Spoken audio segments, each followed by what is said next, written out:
जय हिंद दोस्तों आज हम एक ऐसा टॉपिक डिस्कस करने जा रहे हैं जो एक सुपर पावर और दूसरी सुपर पावर जो कमज़ोर हो चुकी है उससे, जो आज के दिन प्रेजेंट सुपर पावर है वो दूसरी सुपर पावर से डरती क्यों है या डर क्यों रही है, वो डर के पीछे का कारण और उन सब चीज़ों के ऊपर डिस्कस करने जा रहे हैं। जी हाँ, हम अमेरिका और रशिया के रिलेशंस को डिस्कस करने जा रहे हैं, जिसके अंदर नाराज़गी भी है और एक मन में बेचैनी भी है अमेरिका के कि वो रशिया के साथ दोस्ती करे और किसी भी तरीके से अच्छे रिलेशंस को एस्टेब्लिश करे। उसके पीछे के सारे कारणों को डिस्कस करेंगे, सब चीज़ें। लेकिन उससे पहले छोटी सी एक इन्फॉर्मेशन दोस्तों, अगर आप आईएएस पीसीएस की तैयारी कर रहे हैं तो आईएएस पीसीएस की तैयारी के अंदर आपको यूपीएससी के लिए जो बेसिक पार्ट है, जो सबसे ज़्यादा इम्पॉर्टेंट है, वो है एनसीईआरटी के बेसिक कंसेप्ट्स। इनकी सबसे ज़्यादा ज़रूरत पड़ती है और इसीलिए हम लोगों ने आपके लिए कंसेप्टर बैच लॉन्च किया है और उस कंसेप्टर बैच के अंदर एनसीईआरटी के कंसेप्ट्स को अच्छे से समझाया जाएगा। तो दोस्तों, अगर आप चाहते हैं इसमें इन बैचेस को ज्वाइन करना तो जल्दी से जल्दी कॉल कीजिए, व्हाट्सअप कीजिए और हमसे कांटेक्ट कीजिए। इसकी अगर फीस देखेंगे, अच्छा, इसमें प्रीवियस ईयर क्वेश्चन पेपर भी अच्छे से करवाए जाएंगे। फीस जो है वो 500 रुपीज़ पर मंथ की रखी गई है, जिससे किसी की भी बहुत ज़्यादा, मतलब आपके पेरेंट्स की पॉकेट पे बहुत ज़्यादा दबाव भी नहीं पड़ेगा और तैयारी भी मेरे ख्याल से अच्छी खासी आपको करवा ही देंगे, ये हमारा वादा है। ठीक है, मतलब करवाएंगे यार, क्यों नहीं करवाएंगे। अब आगे समझिए, टॉपिक के ऊपर आ जाते हैं। अमेरिका और रशिया के बीच में अदावत कैसे है या पूरा का पूरा प्रॉब्लम क्या है। अगर आप देखें तो अभी कुछ दिन पहले जिनेवा के अंदर, पिछले हफ्ते जिनेवा के अंदर पुतिन और बाइडन दोनों मिले और दोनों के बीच में बातचीत हुई। बातचीत के बाद की सिचुएशन ये है कि दोनों ने जॉइंट प्रेस कॉन्फ्रेंस तक नहीं की, यानी उस पूरी बातचीत में उनके पास बताने के लिए कुछ नहीं था। और अगर उस बातचीत से कुछ महीने पहले की बात करें, यानी जो बातचीत जून में हुई है उससे पहले अगर हम मार्च की बात करें या अप्रैल की बात करें, तो बाइडन जो हैं वो पुतिन को मर्डर तक कह रहे हैं, ह्यूमन राइट्स वायलेशन के इश्यूज उठा रहे हैं और बहुत ज़्यादा कलेश वगैरह चल रहा है। खूब एक दूसरे के साथ इनकी नाराज़गी है, एक दूसरे के जो एम्बेसडर्स हैं उनको बुला लिया गया है, सब चीज़ें। लेकिन फिर भी आप देखें तो ये बातचीत करने क्यों आए थे, और अगर आज उसी बात को उठाकर देखें तो आपको पता लगेगा कि इनके बीच में एक डर हमेशा से बना हुआ है। खासकर अमेरिका के बीच में एक डर, और खासकर ये जो लिबरल्स हैं इनके बीच में एक डर जो है वो हमेशा बना हुआ है। रशिया को लेकर हमेशा एक डर बना रहता है, चाहे वो बिल क्लिंटन हुए, चाहे वो बराक ओबामा हुए, चाहे वो जो बाइडन हुए, सबके बीच में जो डेमोक्रेट्स हैं इनके बीच में एक डर हमेशा बना रहता है। और वो रशिया के लिए हमेशा वो डर से वो डर मायने रखता है, क्योंकि ये हमेशा कंफ्यूज रहते हैं अपनी लिबरल पॉलिसी और रशिया से डील करने के लिए। वहीं अगर आप रिपब्लिकन्स को देखेंगे तो उनमें किसी तरीके का कोई डर नहीं होता, वो तो खुल के, सीधी सी बात है, जो बाइडन है, पहले जॉर्ज डब्ल्यू बुश होते थे, उन्होंने खुल के पुतिन की आंखों में आंखें डाल के बात करी और सीधा सा आंखों में आंखें डाल के बात करी, in the sense straight forward policy थी कि रशिया कुछ भी बोलेगा मारेंगे। लीबिया से झंडे उखाड़ के फेंक दिए, सीरिया से झंडे उखाड़ के फेंक दिए, जो करना है कर लो। वहीं अगर आप बराक ओबामा की देखेंगे, डोनाल्ड ट्रंप की देखेंगे, तो उन्होंने खुल के रशिया के साथ डील किया और खुल के रशिया को दबाने की कोशिश करी, तो इसलिए वो कंफ्यूज नहीं होते। बाइडन जो अपने आप को लिबरल कहते हैं और लिबरल पॉलिटिक्स का एक हाईएस्ट, जिसे कहते हैं टॉम एपिटम की बात किया जाए, तो वो हमेशा कंफ्यूज रहते हैं कि रशिया के साथ किस तरीके से डील किया जाए, और यही इनकी सबसे बड़ी कमजोरी हमेशा से बनी रही है। अब वो जो कमजोरी है उसके पीछे का कारण समझिए। अमेरिका और रशिया के बीच में जो नाराजगी है एक दूसरे के खिलाफ और जो अदावत है, उसके पीछे का रीजन को समझिएगा, आपको खुद ही समझ में आ जाएगा कि असलियत में प्रॉब्लम्स क्या हैं। अगर आप यहां पर देखते हैं तो ये रशिया किसी टाइम पर, आज के दिन रशिया किसी टाइम पर यूएसएसआर होता था, ये रशिया है, ये यूएसए और उसके ऊपर कनाडा है। मैंने जानबूझकर ये मैप लिया ताकि इसमें सारे का सारा आपको अच्छे तरीके से क्लियर मामले में समझ में आ जाए। इधर कहीं आपको ये ईरान नजर आएगा, ठीक है, ये आपका इंडिया हो गया, यहां पर आपका चाइना हो गया। यहां अगर आप देखते हैं तो ये नाटो कंट्रीज हो गए, नाटो कंट्रीज। लेकिन इससे ज्यादा इंपॉर्टेंट यहां पर ये है कि ये अटलांटिक ओशियन है, ये अटलांटिक ओशियन है, और यहां ये पैसिफिक ओशियन है, और क्योंकि धरती गोल है तो यहां पर भी ये पैसिफिक ओशियन ही है। असलियत में सारी गेम यहां पर है जो रशिया के ऊपर हमेशा, जो अमेरिका के ऊपर हमेशा दबाव बनाए रखती है। रशिया को अगर आप देखेंगे तो यहां के कुछ इलाकों को छोड़ दिया जाए तो पूरा रशिया यहां से कवर हो रहा है, यहां से पूरा रशिया जो है वो कवर होता है। अब आप समझिए, रशिया की प्रेजेंस अगर सिर्फ और सिर्फ रशिया अगर सिर्फ और सिर्फ यहां इस इलाके तक ही मौजूद हो तो एक बार को मान लिया जाए, अगर इस इलाके तक ही रशिया मौजूद हो तो एक बार को मान लिया जाए। असलियत में प्रॉब्लम यह है कि रशिया इतना बड़ा देश है और साथ में रिसोर्सफुल है, रिसोर्सफुल यानी संसाधन संपन्न है।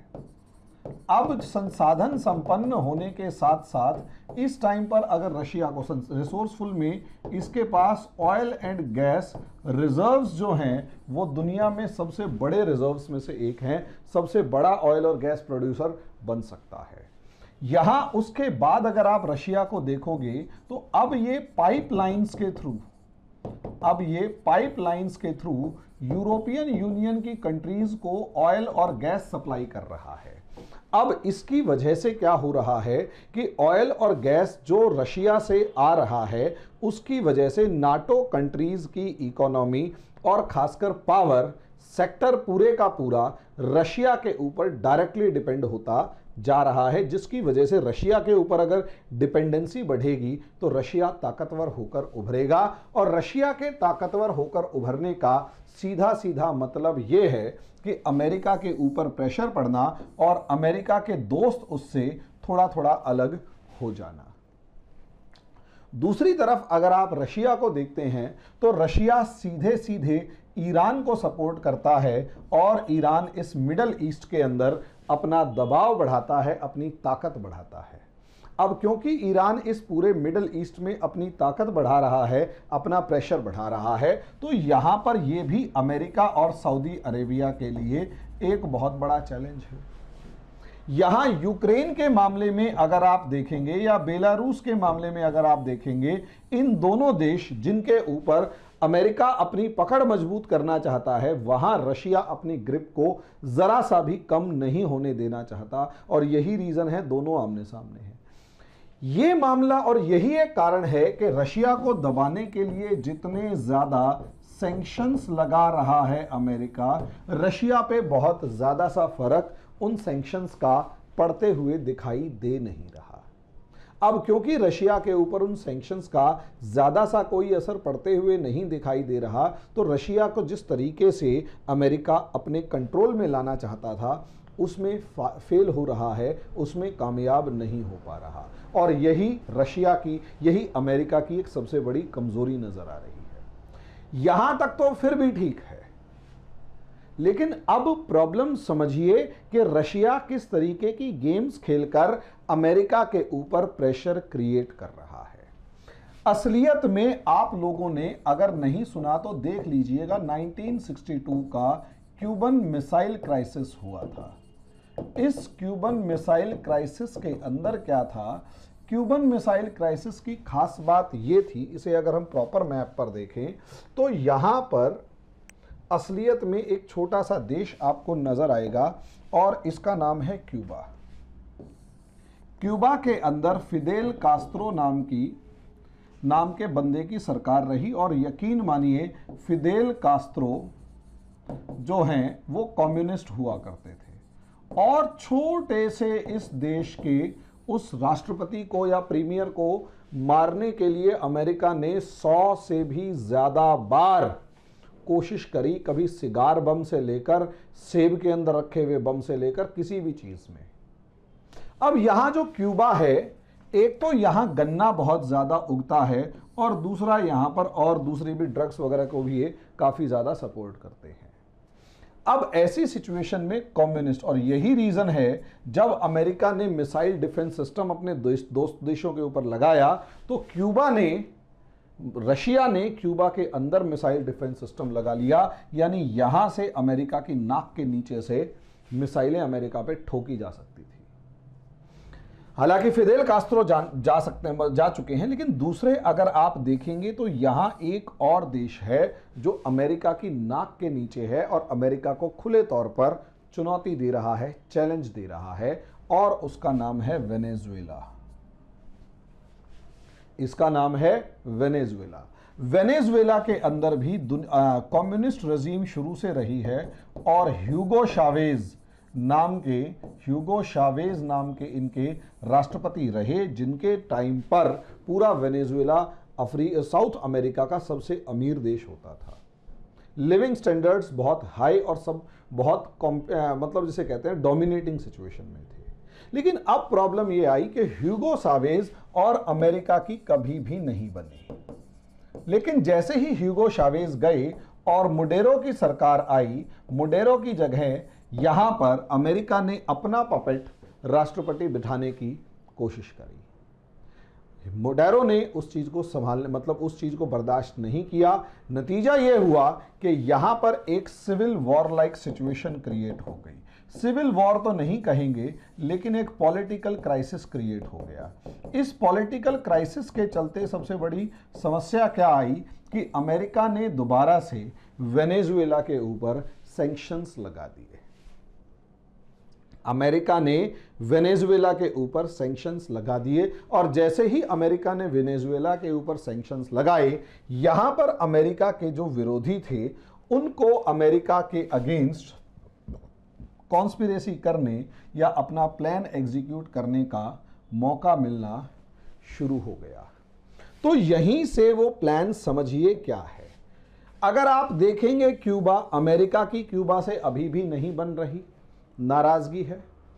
यहां देखेंगे वेनेजुएला, अमेरिका की वेनेजुएला से नहीं बन रही, नाराजगी है। यहां देखेंगे ईरान, अमेरिका की ईरान से भी नहीं बन रही, नाराजगी है। टर्की अगर आप देखें तो टर्की की पॉलिसी कॉन्टिन्यूसली चेंज हो रही है और अमेरिका से नहीं बन रही, नाराजगी है। नाटो नेशन से नहीं बन रही, ऊपर रशिया और इधर चाइना। अब अगर आप इस पूरी पॉलिसी को समझेंगे तो असलियत में अमेरिका के 6 दुश्मन खड़े हो गए और उन 6 दुश्मनों में 2 उसकी नाक के नीचे हैं। बाकी सबको छोड़ दिया जाए, वो तो कहीं ज्यादा दूर हैं, बहुत दूर हैं। लेकिन अगर मेन देखा जाए, यहां ये 2 तो बिल्कुल नाक के नीचे हैं। अब आप कहोगे इससे छोटे छोटे देशों से अमेरिका को क्या फर्क पड़ेगा? भाई सीधी सी बात है, नाटो असलियत में अगर देखें तो नाटो का इस पूरे अटलांटिक ओशियन पे कब्जा है। ये अटलांटिक ओशियन अगर आप देखें तो ऊपर नॉर्थ और नीचे साउथ अटलांटिक ओशियन, दोनों पे अमेरिका का और अमेरिका के दोस्तों का कब्जा है। यानी यहां अगर आप देखेंगे तो लगभग सभी के सभी देश अमेरिका के फेवर वाले हैं या अमेरिका की सुप्रीमेसी या डोमिनेंस को मानते हैं। लेकिन यहां पहली बार जब वेनेजुएला क्राइसिस क्रिएट हुआ, जब क्यूबा का क्राइसिस क्रिएट हुआ, तो यहां पर खासकर वेनेजुएला का क्राइसिस क्रिएट हुआ, तो अमेरिका के दुश्मनों में से एक ईरान को अपनी नेवल फोर्स वेनेजुएला भेजने का मौका मिल गया। खासकर 2 नेवल शिप्स जो हैं उनको वेनेजुएला भेजा गया इंटरनेशनल वाटर्स के नाम पर। और जब 2 नेवल शिप्स को अमेरिका भेजा, वो वेनेजुएला भेजा गया, तो इसका मतलब एक तरीके से स्ट्रेटेजिक रिलेशंस बनाने की तैयारी में है। हालांकि अगर आप देखेंगे तो वेनेजुएला की अमेरिका के सामने किसी तरीके की कोई औकात नहीं है। 2 दिन नहीं टिक पाएगा वेनेजुएला, लेकिन फिर भी अगर किसके, खासकर यहां ईरान ज्यादा इंपॉर्टेंट नहीं है।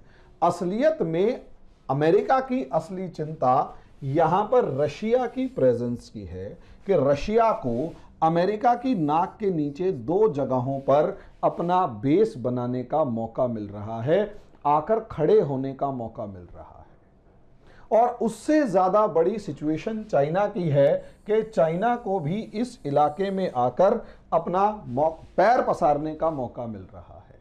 अगर आप मोटे तौर पर देखेंगे तो यहां असलियत में चाइना का डोमिनेंस ज्यादा किस तरीके से बढ़ रहा है कि अगर आप देखोगे तो जिबूती में चाइना है, ईरान के अंदर चाइना है, ग्वादर में चाइना है, हम्बनटोटा में चाइना है, मालदीव्स में चाइना है, म्यांमार में चाइना है, थाईलैंड के अंदर चाइना है, कोको आइलैंड्स के अंदर चाइना आ रहा है, केन्या के अंदर लामू पोर्ट चाइना का है, तंजानिया में चाइना का है, सेशेल्स या मॉरिशस के अंदर चाइना की प्रेजेंस है। कहां चाइना की प्रेजेंस नहीं है, जिसे हम ये कह रहे हैं कि ये एक तरीके का स्ट्रिंग ऑफ पर्ल्स है। अगर आप देखेंगे तो इंडिया के अगेंस्ट ये एक तरीके का, ओमान में भी चाइना के प्रेजेंस है, ईरान और ईरान, तो स्ट्रिंग ऑफ पर्ल्स है। यानी यहां इस इंडियन ओशियन के अंदर चाइना अपना डोमिनेंस बढ़ा रहा है और यही चाइना और रशिया वेनेजुएला और क्यूबा के नाम पर कहीं ना कहीं प्रेजेंस, मतलब अमेरिका की डोमिनेंस को खुले तौर पर चैलेंज कर रही हैं। अगर ये खुले तौर पर चैलेंज कर रहे हैं रशिया की अमेरिका की डोमिनेंस को, तो ऑब्वियस सी बात है कि कल को अगर कोई भी situation, war like situation create होती है, तो क्यूबा के अंदर चाइना और रशिया की प्रेजेंस अमेरिका को डराएगी, वेनेजुएला के अंदर चाइना और रशिया की प्रेजेंस अमेरिका को डराएगी, ईरान के अंदर चाइना और रशिया की प्रेजेंस जो कि है वो इस पूरे इलाके को डिस्टर्ब किए रखेगी। इसलिए अमेरिका के ऊपर प्रेशर क्रिएट हमेशा रहता है। और अमेरिका, और इसमें दूसरी सबसे बड़ी प्रॉब्लम क्या है, इस चीज को एक खुले तौर पर जब देखा जाए तो असलियत में प्रॉब्लम यहां पर, इसे इस मैप में समझ लेते हैं। इधर असलियत में प्रॉब्लम अगर आप यहां पर देखते हैं तो आपको प्रॉब्लम कुछ और सबसे बड़ी नजर आएगी, वो ये कि असलियत में इस दुनिया में तीन बड़ी पावर्स हैं, तीन बड़े पावर सेंटर्स हैं जिनके आसपास ये दुनिया टिक रही है। तीन बड़े पावर सेंटर्स में एक तो हो जाता है यहां पर रशिया सबसे बड़े पावर सेंटर्स में से एक पावर सेंटर में से एक है। दूसरा पावर सेंटर यहां डेवलप हो रहा है चाइना। यहां इंडिया को सुपर पावर की फॉर्म में रखूंगा, मैं अभी इस सिचुएशन में नहीं हूं यहां। और तीसरा जो पार्ट है वो है यूएसए का। यहां पर यूएसए, असलियत में तीन बड़े पावर ब्लॉक्स बन चुके हैं। यहां समझिए, तीन बड़े पावर ब्लॉक्स बन चुके हैं। एक तरफ यूएसए है जिसके साथ 30 कंट्रीज ऑफ नाटो हैं, 30 कंट्रीज ऑफ नाटो हैं। उसके बाद उसका एशिया के अंदर एक बहुत बड़ा ग्रुप है। उसके बाद क्या नाम है, ऑस्ट्रेलिया और न्यूजीलैंड की फॉर्म में बहुत बड़ा ग्रुप है। अगर आप देखेंगे तो यूएसए के साथ अप्रॉक्सीमेट 50 कंट्रीज खड़े हुए हैं जो अलग अलग तौर पर अमेरिका से जुड़े हुए हैं। 50 देश, 50 कंट्रीज। वहीं अगर रशिया के साथ देखें तो रशिया इस दुनिया की सबसे कमजोर पावर, तीन सुपर पावर्स में से सबसे कमजोर पावर है, जिसको कहीं ना कहीं आज के दिन जो भी डोमिनेंस था वो लगभग खत्म सा हो गया है। फिर भी यहां अगर आप देखेंगे रशिया को तो क्यूबा का पूरा सपोर्ट है, वेनेजुएला और ईरान। भले ही ये तीनों के तीनों कमजोर देश हैं, लेकिन रशिया को एक प्रेजेंस प्रोवाइड कर रहे हैं। रशिया की इन तीनों कंट्रीज में एक स्ट्रेटेजिक डेप्थ है। यहां एक रोल टर्की भी प्ले कर रहा है जो कहीं ना कहीं रशिया से पींगे बढ़ा रहा है, लेकिन वो बाद की बात है। और तीसरी तरफ जो सबसे ज्यादा इंपॉर्टेंट कंट्री इस दुनिया में है चाइना। मैं बार बार ये पिछले भी कई वीडियोस में कह चुका हूं कि असलियत में ये एक पावर ट्रायंगल बन चुका है। यहां पर कोई भी दो पावर्स इकट्ठी हो जाती हैं तो वो तीसरी पावर को बर्बाद कर देंगे। लेकिन इसकी वजह से दुनिया में एक बैलेंस ऑफ पावर बन चुका है, जिसके अंदर यहां ये जो ग्रुप है ये मोस्ट पावरफुल मिलिट्री ब्लॉक है, मोस्ट पावरफुल मिलिट्री ब्लॉक है जो अमेरिका के साथ खड़े हुए हैं। इसमें इंडिया भी शामिल है, इसमें इंडिया भी शामिल है। ये इकोनॉमी के मामले में, इकोनॉमिक ब्लॉक की भी अगर बात करें तो ये भी सबसे बड़ा ब्लॉक है इकोनॉमी के मामले में। लेकिन प्रॉब्लम इसके साथ ये आ गई है कि ये आज के दिन डिपेंडेंट ऑन चाइना है, और चाइना जो है वो मिलिट्री स्ट्रेंथ को बहुत ज्यादा बढ़ा रहा है, वो लगातार मिलिट्री स्ट्रेंथ को इंक्रीज कर रहा है। अमेरिका और उसके साथी देशों में पूरी ताकत है कि वो चाइना को किसी भी तरीके से कंटेन करके दबा सकें। लेकिन मैंने ये वीडियो जिस वजह से शुरू किया वो यही था कि यहां पर असलियत में अमेरिका को चाइना का इतना डर नहीं है जितना रशिया का डर है, जो अपने आप में एक मिलिट्री पावर है और इसमें टेक्नोलॉजी के मामले में दुनिया के दूसरे नंबर पर अभी भी ये आता है। ये अभी भी टेक्नोलॉजी के मामले में दूसरे नंबर पर आता है। तो खेल यही है और खेल यही है, यहीं पर यही खेल है। अमेरिका को सबसे बड़ा डर यह है और अमेरिका के ऊपर दबाव भी सबसे ज्यादा यही है कि जब जब अमेरिका चाइना पर प्रेशर क्रिएट करने की कोशिश करता है, रशिया अपना वेट चाइना के पीछे रख देता है, रशिया चाइना को एक तरीके की सपोर्ट डिक्लेयर कर देता है, और जैसे ही ये सपोर्ट डिक्लेयर हो जाती है अमेरिका कम्स अंडर प्रेशर। क्योंकि ये दोनों ब्लॉक्स रशिया प्लस चाइना हमेशा अमेरिका से भले ही जीत ना पाए लेकिन नुकसान बहुत ज्यादा क्रिएट कर देंगे, और यही रीजन है America wants to tame Russia. वो उसे बांधना चाहता है, वो उसे कंटेन करना चाहता है और खासकर उसे अपने पाले में लेके आना चाहता है। लेकिन जिस तरीके से रशिया और खासकर पुतिन, क्योंकि पुतिन एक हारा हुआ सिपाही है, ये याद रखिएगा, पुतिन एक हारा हुआ सिपाही है और हारे हुए सिपाही के साथ सबसे बड़ी प्रॉब्लम यही होती है, हारे हुए सिपाही के साथ सबसे बड़ी प्रॉब्लम यह होती है वो आखिरी समय तक अपनी हार का बदला लेने की कोशिश करता रहता है। भाई पुतिन किसी टाइम पर केजीबी के स्पाई होते थे, स्पाई एजेंसी के स्पाई होते थे, क्या नाम है वो, क्या जासूस होते थे, और जासूस होने की वजह से उनके ऊपर एक दबाव भी रहता था, मतलब जासूसी में, और हार गए। तो अंदाजा लगाकर देख सकते हैं वो अपने देश की एक देशभक्ति का हो या कुछ भी, उसका एक फेज होता था। उस हार को वो बर्दाश्त, मतलब उस हार को उन्होंने देखा है अपनी आंखों से, और यही एक कारण है कि वो अमेरिका से बार बार अब नहीं हार सकते। और ये जो माइंडसेट है उससे जीतना, और अमेरिका जो उसे दबा के रखना चाहता है। दोस्त और रशिया की सबसे बड़ी खास बात क्या है? बराबरी का दर्जा दो। रशिया, खासकर पुतिन चाहते हैं कि अमेरिका जो है रशिया को एक इक्विवेलेंट कंट्री की फॉर्म में रखे। अमेरिका यहां क्या कहता है? नाटो का लीडर मैं हूं, मेरे पीछे बैठ, I will drive NATO. Russia कहता है ऐसे नहीं चलेगा। रशिया यही तो कहता है, ऐसे नहीं चलेगा। और यही एक सिचुएशन है, और यही एक सिचुएशन है जिसकी वजह से रशिया अमेरिका के साथ नहीं आ पा रहा। वरना रशिया को जितनी प्रॉब्लम्स अमेरिका से हैं, अगले आने वाले समय में उसे पता है कि उतनी ही प्रॉब्लम्स चाइना के साथ भी हैं, और चाइना कहीं ज्यादा खतरनाक दुश्मन सिद्ध होगा। वैसे अगर मैं आपको सच बात बताऊं तो रशिया की दुनिया, मतलब रशिया को अगर आप सबसे शुरू से उठाकर देख लें तो रशिया हमेशा से इसी मामले में कंफ्यूज रहा है। रशिया हमेशा से इसी मामले में कंफ्यूज रहा है। फर्स्ट वर्ल्ड वॉर में अगर आप देखते हैं तो फर्स्ट वर्ल्ड वॉर में रशिया जर्मनी का, फर्स्ट वर्ल्ड वॉर से पहले किसी टाइम पर, बिस्मार्क के टाइम पर, रशिया जर्मनी का बहुत अच्छा दोस्त हुआ करता था। यस, रशिया जर्मनी का बहुत अच्छा दोस्त हुआ करता था। लेकिन समय के साथ अगर आप देखें तो सिचुएशंस ने कुछ इस तरीके से पलटा खाया कि रशिया को ना चाहते हुए भी ब्रिटेन और फ्रांस, जिससे वो दुश्मनी रखता था, उनके साथ जाकर जर्मनी के खिलाफ लड़ना पड़ा।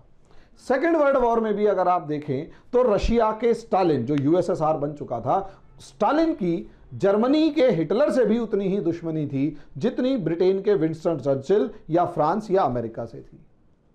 यानी रशिया हमेशा उसी पाले में रहा, और लेकिन रशिया की मजबूरी यह रही कि दोनों बार रशिया को यूएसए ब्लॉक या कैपिटलिस्ट ब्लॉक का साथ देकर आगे बढ़ना पड़ा। इस बार भी वही सिचुएशन रशिया के साथ बन रही है, और अमेरिका इस चीज को बहुत अच्छे तरीके से जानता है, और यही रीजन है कि अमेरिका रशिया को अपने पाले में लाना चाहता है हर हालत में, चाहे कुछ हो जाए।